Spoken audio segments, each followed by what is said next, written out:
pupulot ang mga kabataan kagaya niya. Kahit sino po.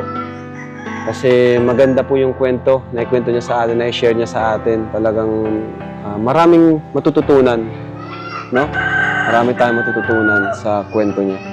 Ayan, so, ayan Ashley, bibigyan kita ng tulong, makatulong man lang or may pandagdag sa iniipon mo para makapag-aral ka someday. So, Maraming thanks po. So, ito Ashley, sobrang dami mong na-inspired. Isa na kami doon, kahit nakikinig lang kami sa kwento mo.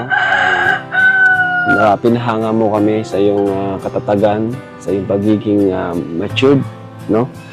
At yun, ito, sana makatulong sa iyo sa iyong pag-aaral, Ayan. Bilangin mo kung ilan yan.